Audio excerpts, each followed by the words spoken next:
Welcome everyone to the first FANAC FanHistory Zoom of the season.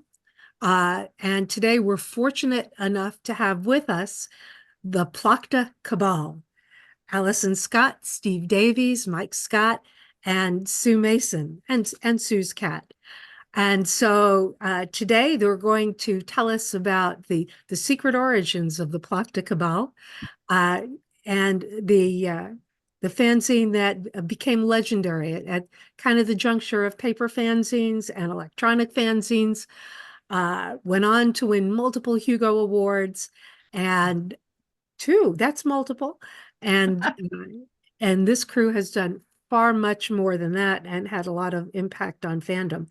So tell us about yourselves and how you got into fandom, and tell us about the secret origins of the Plokta Cabal. Shall I start? I'll start by saying one thing, which is that we called ourselves the Plokta Cabal. Cabal was a term that was in very general use then for a close group of co-conspirators. It's kind of fallen out of use because it has anti-Semitic origins. So I don't think we'd use it if we were starting now. But that's what we called ourselves, and that we'll probably use the term in the group. And I hope that you'll accept that that's a historical thing and based on what we did in the past, quite a long time ago now. I'm Alison Scott. I got into fandom through the Science Fiction Society, where I met my ex-husband, Mike Scott, who is diagonally opposite from me on this Zoom as far as I can see. And my first convention was CCon 84, where I met, amongst other people, Steve Davies and Sue Mason. So that's how far back we go, a long time, 40 years. And thought it would be a good idea to do this because none of us are dead yet. And that seemed like, apart from the cat, because there were other people in the Cabal as well as us. There was also Julia de Cesare, who I think is joining us. I don't know if she's here yet. Flick, Stephen Kane, my current husband, and my two children, Marianne and Jonathan Kane, who weren't much help, frankly, though Marianne did write a couple of articles. And assorted cats. And a cat. Yeah. Your children were good content providers. That. Yes, we got a lot of content out of the kids. We did. I mean, in my case, I was going to say my first introduction to fandom was NovaCon 8, having picked a university where I knew that there was an annual science fiction convention. I went to it. So I've been going to conventions since about 1978. And as Alison said, then we met up at a later convention. Yeah. Mike? My first convention was a bit later than Steve's. It was Unicon 3 at the University of Kiel in 1982, just before I went to university. Then I went to university where there happened to be a one-day convention called FenCon about a month after I went up to Cambridge. And then I went to the EasterCon the following year, Albacon 2, and then Bocken 83 over the summer. And then I met Alison 41 years ago, more or less.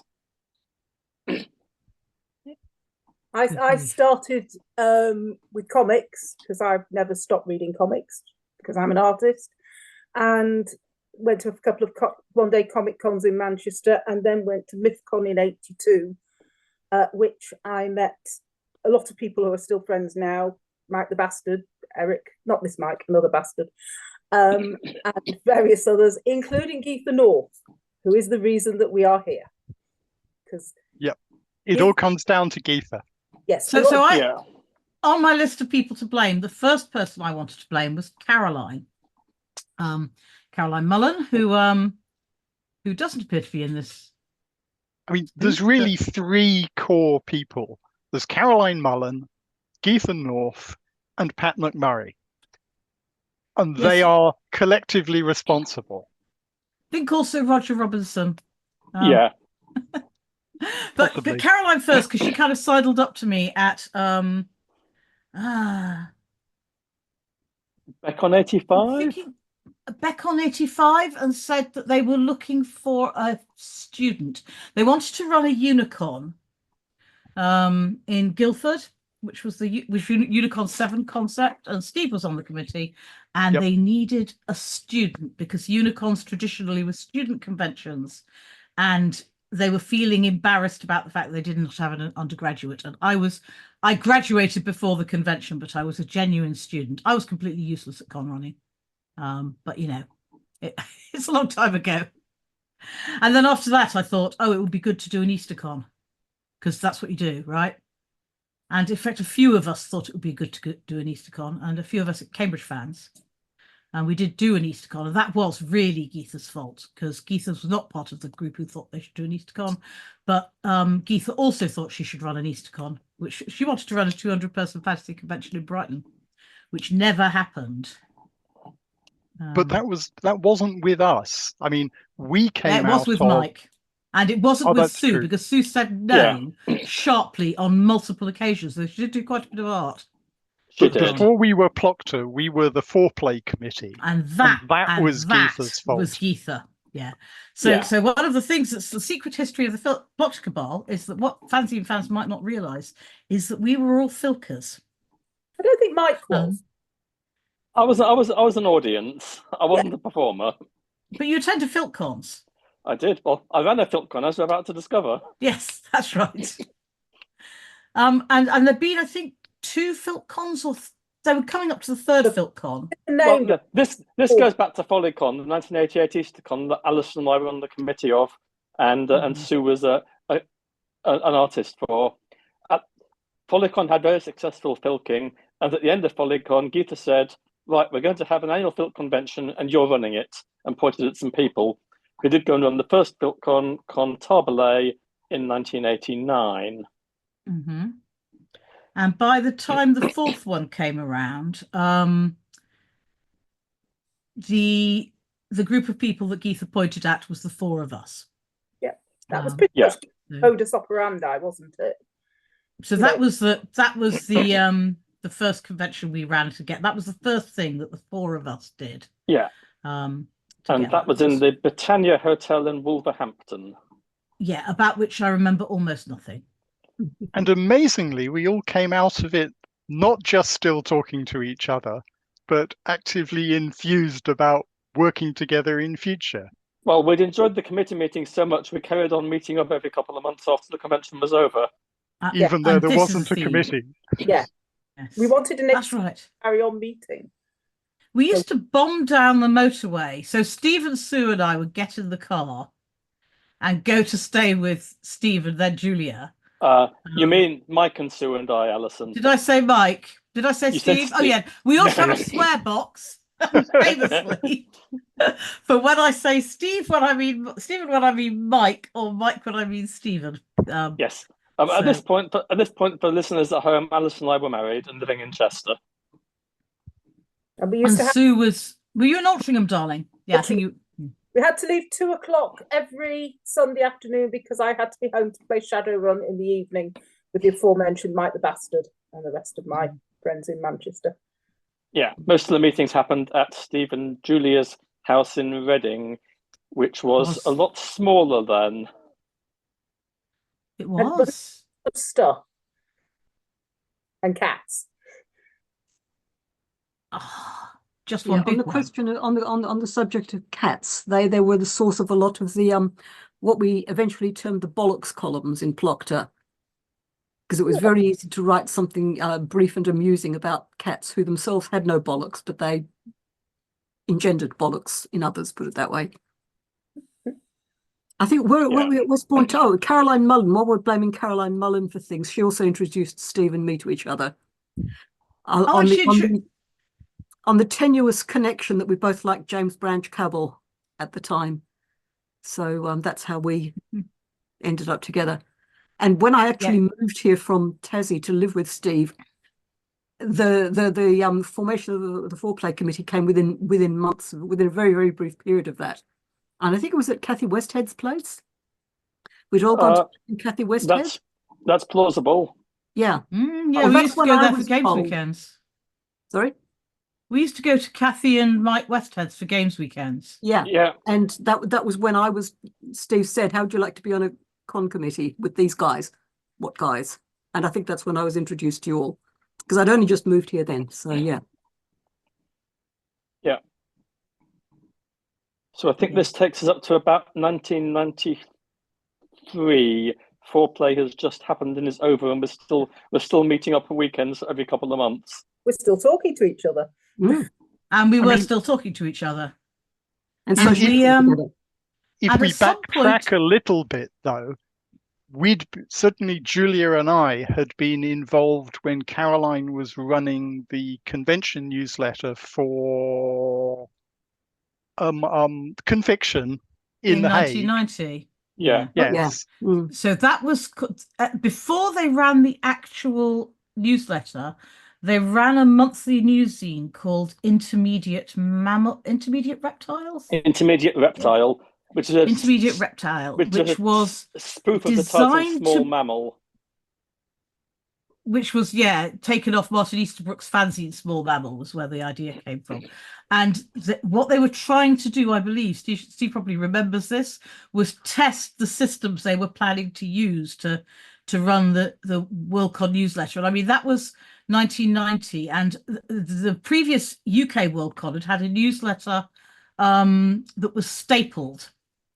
Okay, do not ever do this. Yeah, this is a terrible idea. And so the development of that model of newsletter writing was Caroline was a key mover there, and we've pretty well been doing the same thing ever since until this year. Pretty much. Until this year, yes. So this is the first year that our newsletter activity deviated from that thing, which reminds me of a newsletter we should talk about. We haven't got there yet. What year was BoatCon? Because I've sent in the post to Edie a photograph of BoatCon, which I'd like her to put up. I It think has it the was five of us. 1990. I think it was later in 92 after Foreplay had happened. I think it was somewhere in 92. And it's a funny picture, but it also has Pat Silver, who is another person who's no longer with us, because she came on BoatCon with us because the canal boat slept 6. And we reckoned that Sue reckoned she was good on boats. I mean, she'd worked on a boat, I think. Yeah, she had. And Yeah. so I've sent Edie that photograph. Do you have that photo, Edie? I'm looking. I emailed it to you about 20 minutes ago. So this is why this is one of these things that.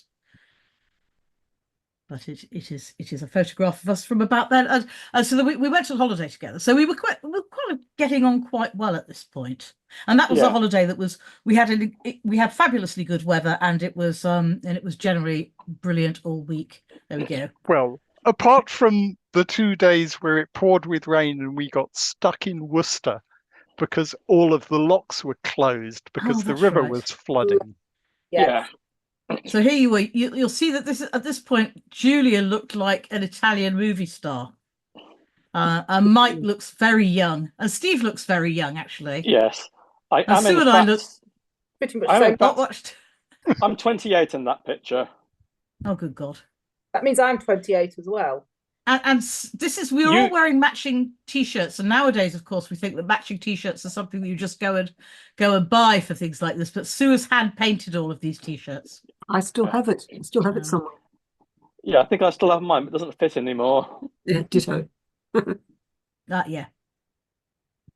So that was the first photograph of us. That's but not necessarily the very first photo. There are a few others from about this sort of time. But if you can get on in a canal boat, you can get on under any circumstances whatsoever. We bought You'd some, think, wouldn't you?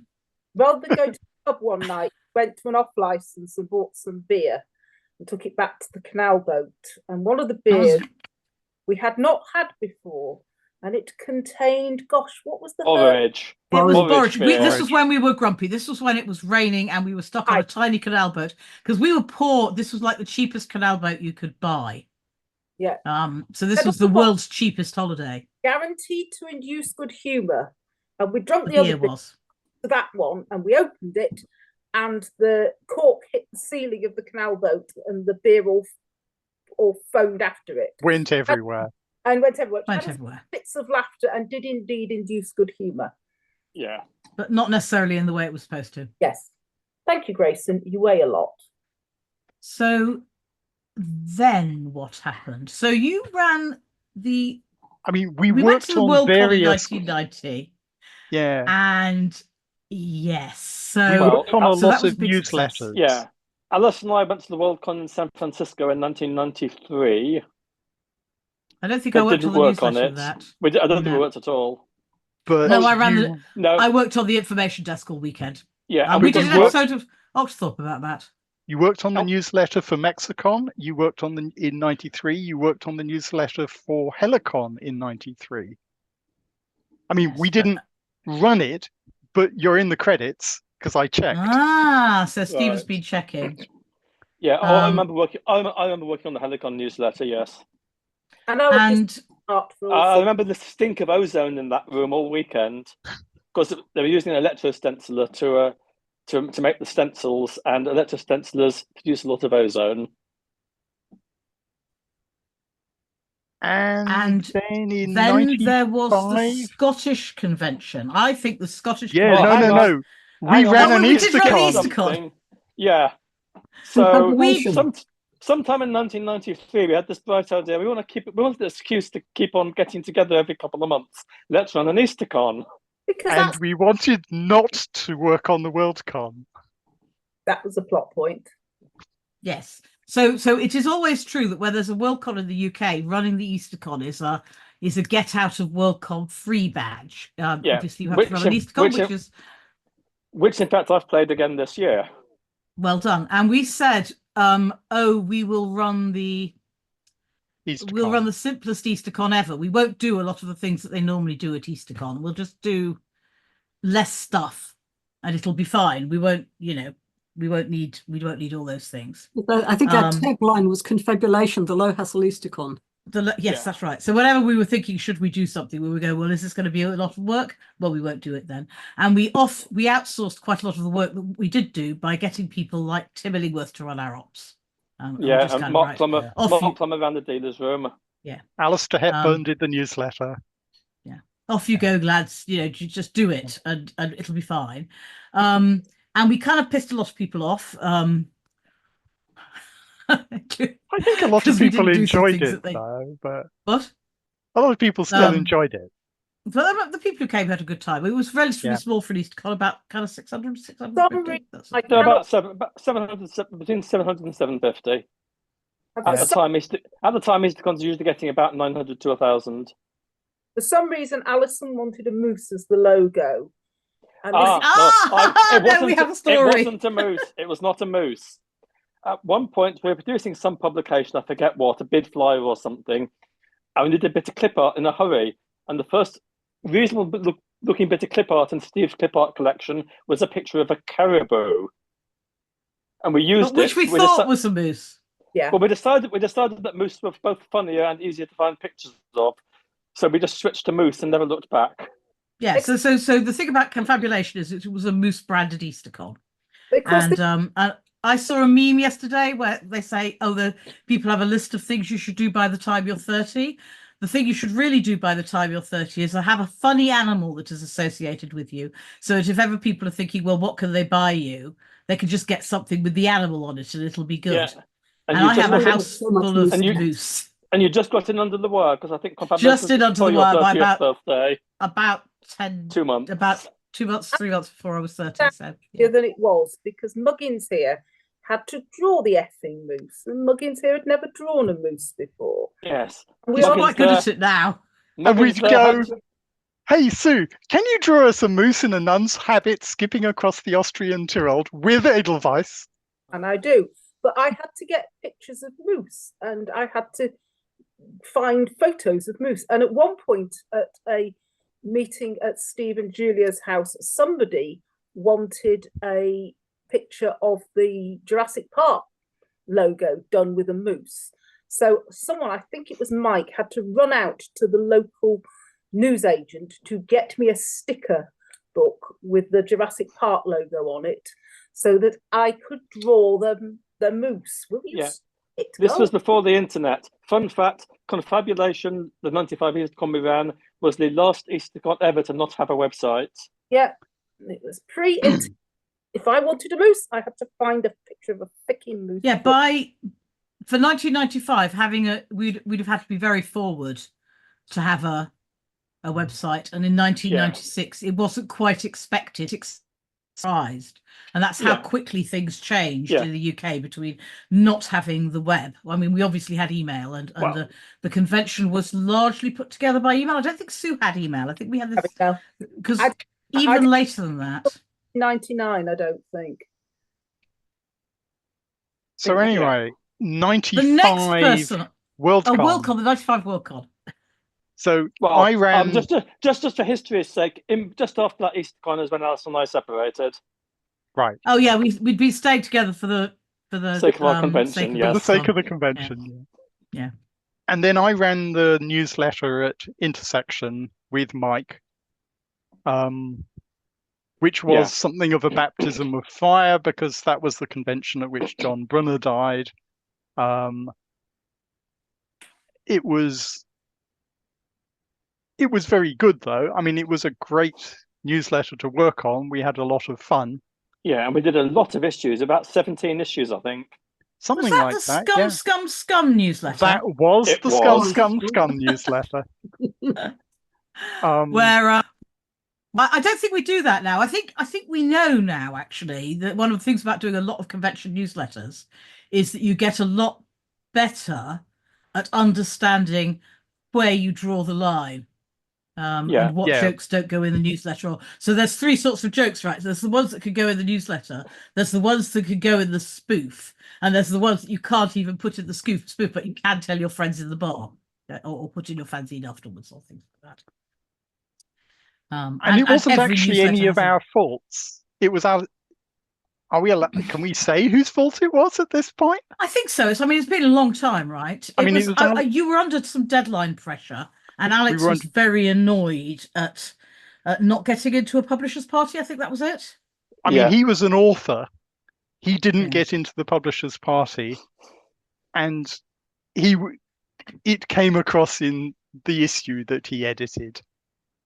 Yes, he wrote an article about the publishers being mean to authors by not providing them with free drink, and that would probably have got away under the line. But he headlined that article "Scum, Scum, Scum," and the shit hit the.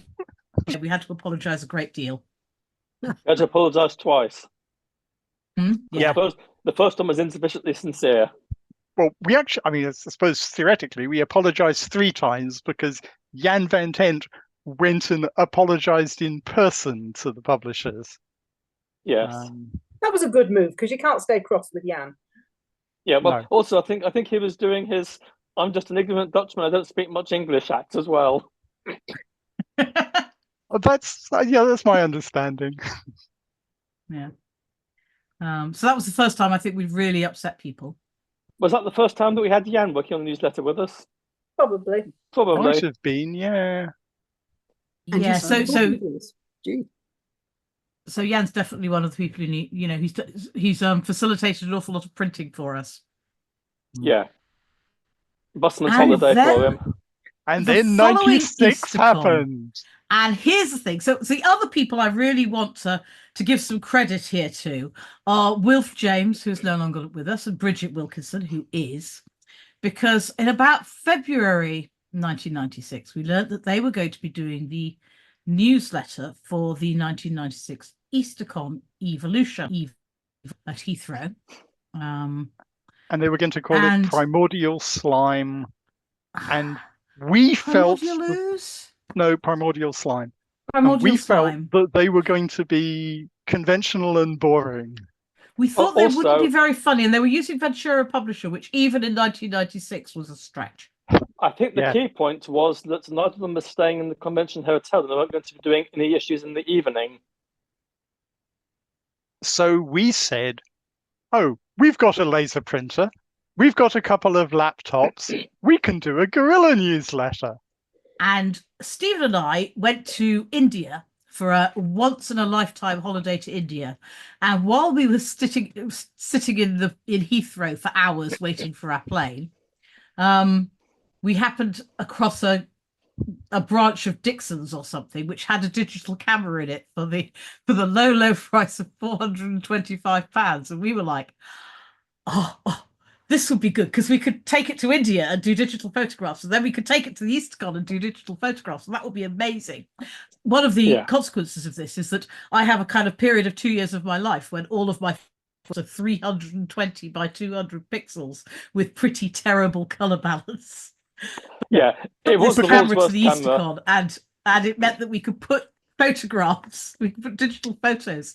Yeah, this is the sort of thing where you say this to people now and they just kind of look at you with the, what, is there another sort of photograph? Oh, I should mention Helicon though, because part of what gave us the idea was that Helicon, which was the EasterCon in 1993, had done a slideshow of the convention by getting the photographers to take pictures and then using the Hotel de France's in-hotel film processing center to process all the films so that they could do a slideshow at the end of the film, at the end of the convention. And this was actually something we'd stolen from NorEastCon, but we thought, oh, we can do this better than NorEastCon. Did you? Yes, yeah. It was NorEastCon did a slideshow in their closing ceremony. Oh, definitely. Yeah, no, it was fantastic actually.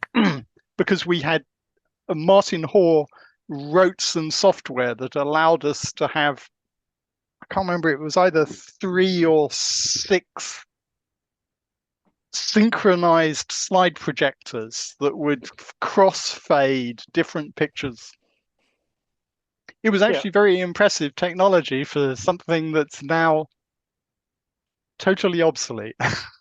It was used in a bid session. I remember the bid session with the synchronized projectors, because I was sat in the audience and the gasp, literal gasps from people in the audience when boom, boom, boom, synchronized slide projectors all went off.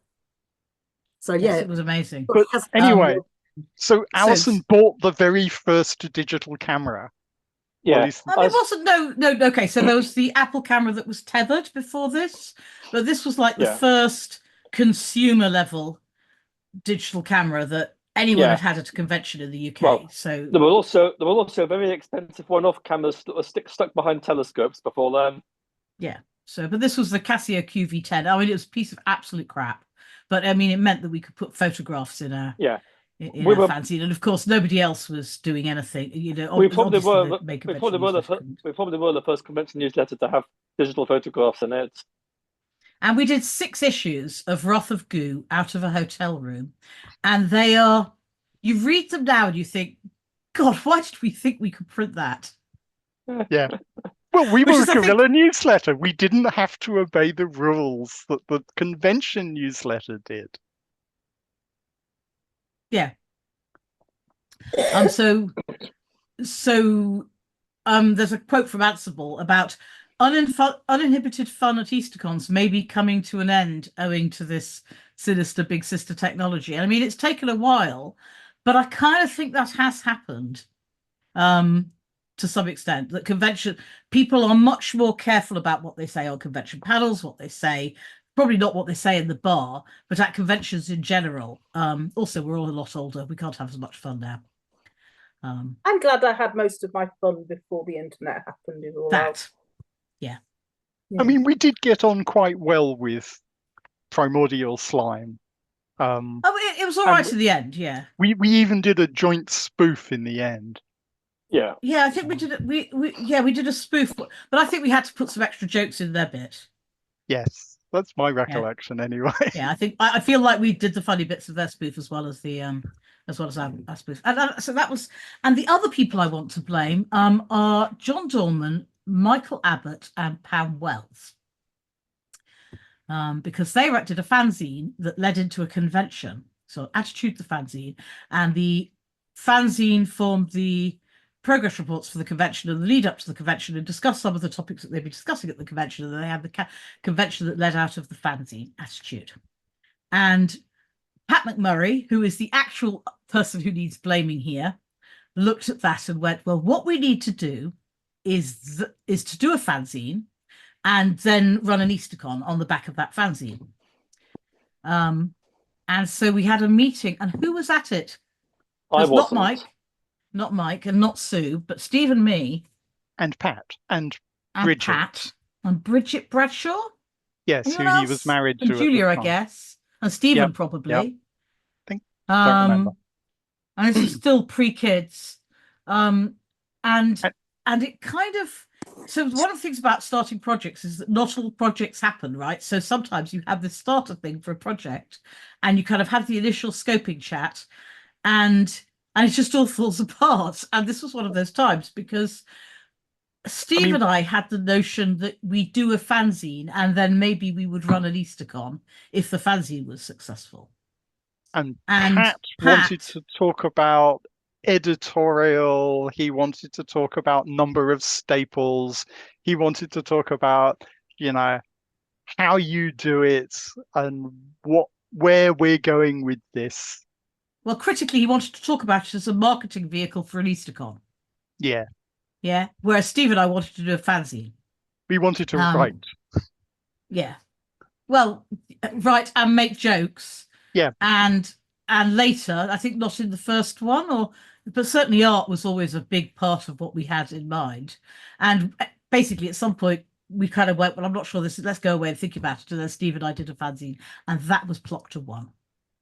And it's all on the internet, though people have pointed out that Plokta on the internet is the first 16 or 18 issues aren't the actual fanzine. They're a web version of it because we thought that would be a good idea. That was before PDFs were around. It wasn't. It was before they were so widespread and so easy to read. But also, a PDF was big and internet speeds were slow in those days. Yeah, I mean, we didn't put any of this on the web straight away. I think it wasn't until about issue 7 or 8. Issue 8, the infamous Ducks issue. But Mike had a website. Yeah. Yeah, I set up the Plokta website and I used at the time I created the initial issues using a kind of PHP scripting engine called Pumpkin Generator that would generate the HTML for you, which worked okay at the time, but it was very, very clunky by modern standards. On the other hand, it produced much more efficient pages than modern standards. Might now be the time to update the web page with some modern PDFs. We don't. Well, we don't really have them. Years ago, I had a look at it, and the old Word files are basically not openable now. Well, you can open them, but the formatting is not preservable because too much has changed.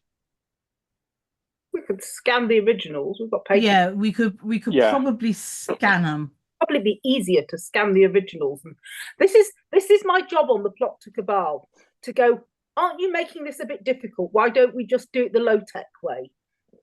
Oh, superfluous technology. Yeah, we didn't start doing PDFs on the website till issue 26, which is really quite late on. And even then they're probably highly compressed compared to the actually this looks fine.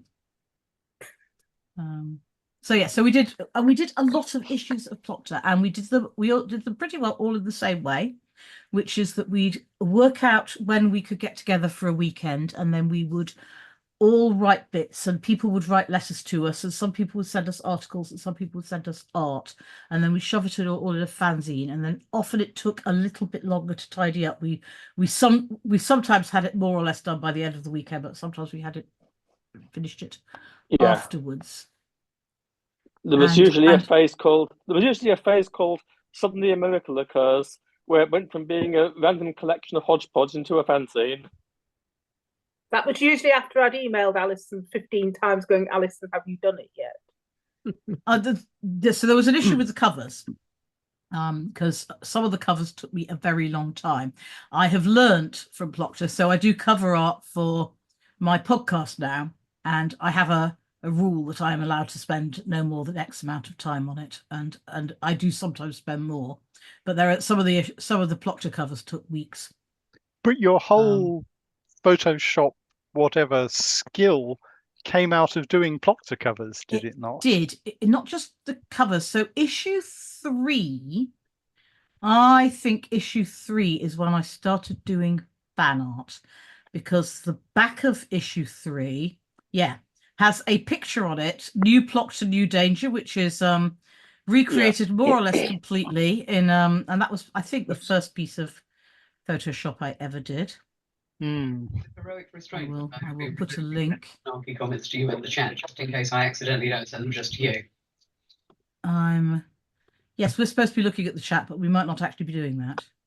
I very fondly remember drawing a moose in a basque with a whip in its mouth, with the moose as a harsh mistress, was the logo, and Alison lovingly, pixel by pixel, removing the line of the whip until I pointed out I could have done it with Tipp-Ex and redrew it in about a quarter of the time.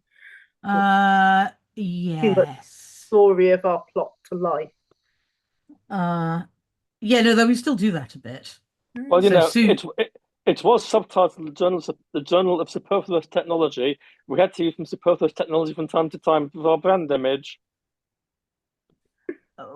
We had a lot though, because at the time a lot of fanzines were still being mimeoed, and we didn't have access to duplicators, so we were photocopying it, but we still didn't have very much money, and photocopying commercially was extremely expensive. So quite a lot of it got printed on an ancient HP LaserJet 4 Plus, and I have no idea where I got it. And then eventually I went out and I bought a cheap second-hand LED color printer, and Plokta started appearing in color, but it was all printed on my printer. Some of them did get produced down at the copy shop, and some of them we like do the interiors at the copy shop, but they do the color covers ourselves. So some of the color covers definitely came off on my inkjet. I mean, some of the early ones came off my LaserJet 5P. So yeah, I mean, the history does not relate actually. So this is something that you're not going to get, is the exact printers. I don't know. There probably are people who care, but they're not us. Sorry. So after a little bit, we remembered that idea about running a convention. but a small cuddly convention. Yes, the 200-person fantasy convention in Brighton that Geetha had always wanted to run. But we thought that there was a kind of ideal size and shape for a convention, which was kind of, I think they ended up always about 120 people, but you know, around about 100 people or a bit more, and with a single stream of programming plus some kind of extraneous bits and bobs, not too heavily programmed, in a nice hotel with a garden over a bank holiday weekend. That was the model, and we kept changing hotels for reasons that aren't entirely clear to me now. Yeah, so the first one was in Leicester. I think the second was Basingstoke. Third was Basingstoke on the Queen's Golden Jubilee weekend. So that was a while ago. And the third was Newbury. And the fourth wasn't a hotel at all. It was the Civil Service Training College in Sunningdale. Yes, I'd wanted to run a convention in the Civil Service College for a very long time. It had by that point been privatised. It was owned by Davies Venues, who had the government among their clients. Yeah. And it hadn't been quite as privatised as all that, because when they really privatised it properly, it just got abolished. I mean, obviously, the site was worth far more. And we bonded with their convention, with Davies convention manager, because she and I were the only two people in the UK who knew what SMURFs were. About SMURFs in the American convention trade are social, military, educational, religious, and fraternal organisations. I.e. us. Yes. But the SMURF market is a lot smaller in the UK. Not now. It was then. So one of the reasons why people are finding it hard to run conventions of this kind is that also people's expectations of conventions have got much more expectation-y. So, I mean, there was a kind of assumption with small conventions in the 90s, certainly, that 80s and 90s, that if you were running a small convention over the weekend, you weren't going to have your conference space on the Saturday because there'd be a wedding in. Yeah. But I think people who have weddings often take all the bedrooms as well now, which never used to happen. They just kind of have the wedding, right?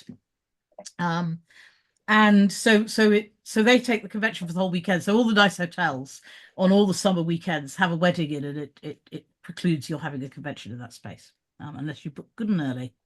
Come But even to then, well, even then, if you book at a good and early, you're paying wedding rates because I know they can set out wedding rates eventually. yeah. So all come to Corfu in Newbury. This is my plug. Because one of the conventions, one of the hotels that we did run Plokta.com at was the Checkers in Newbury, and we had trouble billeting everyone because apart from the Checkers has, I think, about sort of 50 rooms, that sort of amount, and then excess over that were kind of at random B&Bs. There was a pub that had about 10 rooms, and then there were random B&Bs around Newbury. But now there's a Premier Inn and a Travel Lodge and things like that, so they're not going to run out of rooms. Yes, Queen's Golden Jubilee year. Plokta.com 2. I got dunked. You did. This is all. I mean, a lot of this stuff's in the fanzine. Yes. Essentially, yes, if we did anything that was funny, we put it to the fanzine. The hotel happened to have a dunking tank set up in the gardens. We didn't arrange for it, but we used it. They had a Jubilee fete, is what they had. And fortunately, the convention avidly supported their Jubilee fete because they didn't have anybody else in for their Jubilee fete. It was really just us. I think we charged so much per ball, and many kind people bought me extra balls to use to try and dunk Alison with. And I quite enjoyed being dunked. I got. It was a hot summer. It was a lovely hot day. Yeah. So that's it. We ran some conventions and then we won a Hugo. We were nominated for a Hugo first in about 1999. We were nominated sort of 6 or 7 times before we won. Yeah. I mean, it probably says on the internet, but this is the sort of thing you can find out in Wikipedia. My first Hugo was 2003, and the Plokta one was 2000. The Plokta one 2005. Yeah. We were first nominated in. I've got the Wikipedia page up. Oh, well done. In 1999. And then it was every year from then until we won in 05 and 06. And then we had nominations for the 2 years after that as well. And then that was it, mostly because we stopped publishing Plokta. Yeah, I think probably if we carried on publishing, they'd probably people would have carried on nominating us, which is very kind. There were, at the time, I think we were online, and I don't know when Bill started e-fanzines, but I think a lot of fanzines were not online at that point. So certainly by the end of us publishing, it had got to the point where if you wanted to be nominated, it really did help to be online. But at the beginning of when we were nominated, we were online, and quite a lot of our competition was not. And E-fanzines was launched by Bill Burns on the 7th of December 2000, says Wikipedia. Yes, okay. So after we'd started, so we had a website, because I think probably if e-fanzines had existed, we might just have used it, you know. Yeah. I can't imagine we'd have gone, oh, what we need to do is set up a website and then convert every issue of our fanzine to HTML to avoid using e-fanzines. Do you want to talk about the Plokta News Network? Only very briefly, in that we started doing a newszine once a month to go to the ton, kind of like Ansible, but and to be a website. And we discovered that running newszines is a lot of work and no fun, and people keep dying, and you have to write obituaries. So we stopped again. Yeah, and we got a lot of spam. We're still getting some spam, actually. Well, I mean, I suppose everyone gets spam now. But it wasn't as much fun, because doing Plokta was a lot of fun. You know, and doing the conventions was quite a lot of fun, actually. Yeah. But doing the newszine was not very much fun. Sandra said in chat that Plokta.com 2 was the convention where everyone had an in-joke con badge, and that is correct. So all of the Plokta.coms had lovingly handcrafted convention badges, which I did individually in Photoshop. Did the group change much? No, not really. I mean, apart from cats and adding kids. And adding so when we started, I was just about to start a family, and we knew we knew that part of the reason for doing a fanzine was that I thought it was a project that probably would be doable with small children, and that turned out to be true in a way that convention running kind of isn't. I chaired the EasterCon in 1995, before my first child was born, and I chaired it again in 2018 when my second child was 18. So, and in the middle, I did do work on conventions, a lot of work on conventions, but I didn't share anything. Did the group change much? No, that was it really. So Julia joined, and then Stephen joined, and then Flick joined. Essentially, you had to be a partner. You had to be a partner of an existing Cabal member, or somebody had to have given birth to you. I think that was the rule. Or be a cat. Be a cat. But really, only George. George was the cat. Oh, Yeah. spooky. Shadow though, and we did mention Spooky a bit. Spooky, Shadow did yeah. come in. Yeah. Did cartoon Yeah, great Spooky and Spooky and George arguments when they both died, and it was like, my God, they're both in the same place. This is not a good thing. Yes, I'm going to go back to those convention badges because yes, the Worldcon 2, we divided everyone into 4 houses, which were clangers. Captain Scarlet cast members, X-Men, and Teenage Mutant Ninja Turtles, and then we sat with the membership list finding a joke name for everybody that fell into one of those 4 categories. So some of them were quite funny, and some of them were kind of easy, and then some of them were not easy. Apparently Chris Bell did 900 different joke names for 900 members. Reconvene the 1999 EasterCon, yeah. Not reconvene, but the 1999 EasterCon. Yep. Were we the first convention to print names on both sides of the badge? No, we were not. We didn't do it at the first con. I'm not sure we did any of them actually, but the person who has credit for that is Steve Lawson, who laminated the NovaCon badges on both sides, and we kind of went to NovaCon and went, that's clever. But the first Plot.con had a kind of circuit board background with cutouts, and you could read this badge across a football field, really, and people liked that a lot then.